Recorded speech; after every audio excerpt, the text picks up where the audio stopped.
Yes Gopireddy గారు, ఏంటి sir ఇది?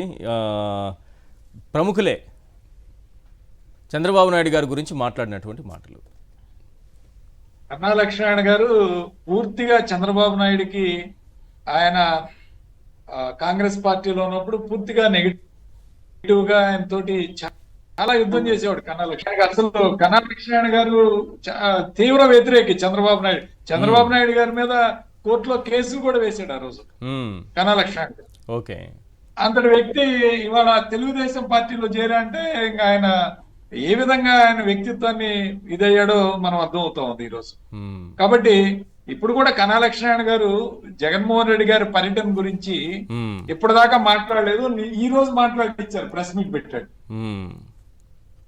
సో అంటే అంత సింపుల్ గా నా ఉద్దేశం ఏంటంటే ఆ భూతాన్ని భూస్థాపితం చేయాలి అనేటటువంటి మాటల్ని అంత తేలిగ్గా తీసుకోవడానికి లేదు అని చెప్పడానికి ఈ రెండు వారిద్దరు మాట్లాడిన బైట్స్.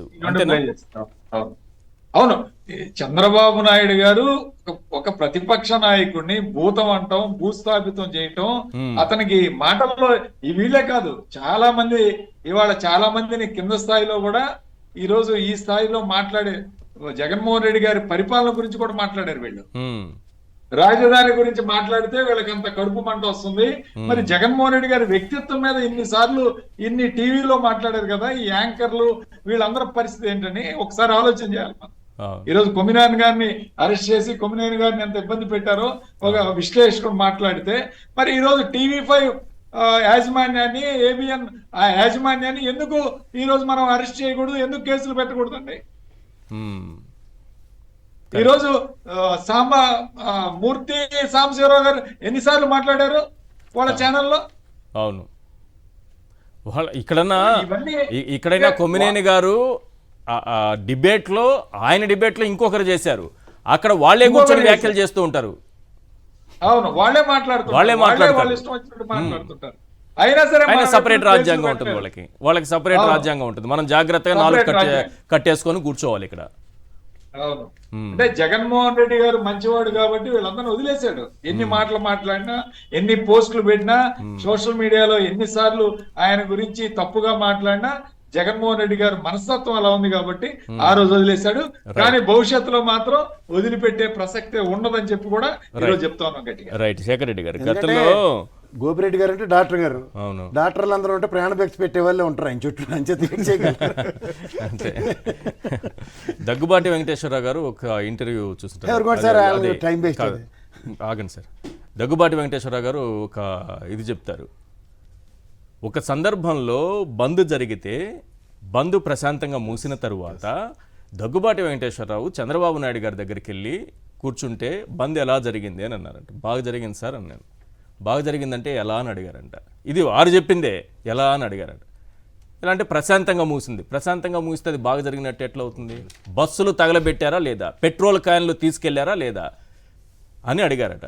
మరి అలాంటి వ్యక్తి ఈరోజు భూస్థాపితము భూతం అని మాట్లాడుతుంటే ఆ మనస్తత్వం ఉన్న వ్యక్తిని మీరు అనుమానించాల్సిన అవసరం ఉంటుందా ఉండదా? ఖచ్చితంగా అనుమానించాలండి. కోవిడ్ టైంలో ఊర్లో కూర్చున్నాం, అసలు బోర్ కొట్టేది. ఫ్రెండ్ పంపించాడు, దగ్గుబాటు గారు రాసినటువంటి పుస్తకం చదువు, మంచి ఎక్స్పీరియన్స్ ఉంటుందని చెప్పి పంపించారండి. నేను పొలంలో కూర్చొని చదివానండి, అందులో కూడా ఉంది.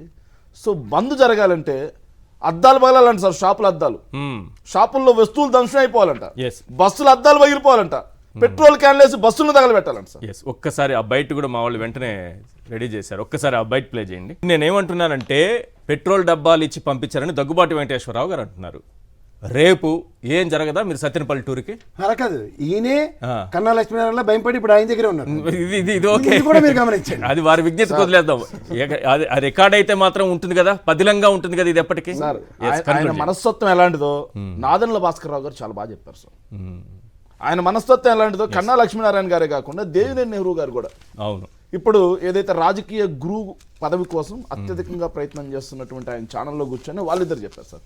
దేవినేని నెహ్రూ గారు అయితే ఇది మీరు కట్ చేయకూడదు, ముందే చెప్తున్నాడు, ఇది ఎడిట్ చేయకూడదు మీరు అని చెప్పి గారి మాట్లాడారు సార్. సో వి ప్రకాష్ గారు మాట్లాడుతున్నాం సార్. ఇవి కాదు సార్, వీటన్నిటికంటే కూడా చంద్రబాబు నాయుడు గారి నైజం ఏంటనేది ఎస్వి యూనివర్సిటీలో నుంచి అందరూ చూశారు సార్. సో ఆయన ఇన్ని మాటలు ఆయన మాట్లాడుతూ కాబట్టి వాట్ నెక్స్ట్ మీరు ఏదైనా న్యాయస్థానాలను ఆశ్రయిస్తే గానీ ఖచ్చితంగా సార్ మీ ద్వారా సార్ మళ్ళీ మేము ప్రభుత్వాన్ని డిమాండ్ చేస్తా ఉన్నాం. మీరు ఇలాంటి కక్ష సాధింపు చర్యలకు చేపడితే అధికారం ఎవ్వరికి ఎల్లకాలం శాశ్వతం కాదు. రైట్. మేము అధికారంలో ఉన్నప్పుడు చంద్రబాబు నాయుడు గారికి లోకేష్ గారికి రాజ్యాంగం చెప్పినట్టుగా భద్రత కల్పించాం. Z+ కేటగిరీ ఉన్నా సరే మీరు జగన్మోహన్ రెడ్డి గారికి భద్రత తొలగించారు. అత్యంత ప్రజాదరణ కలిగినటువంటి నాయకుడిని కూడా ఈ రోజు మీరు అంతమొందించడానికి కుట్రలు పండుతా ఉన్నారు. తస్మాత్ జాగ్రత్త. ప్రజాగ్రహానికి గురైతే ఏదైతే ఫ్రాన్స్ ఉద్యమం దగ్గర నుంచి మొదలు పెట్టుకుంటే ఎక్కడి దాకా ఉద్యమాలు జరిగాయి, ఎన్ని చోట్ల జరిగాయని కూడా ఆలోచన చేస్తారు.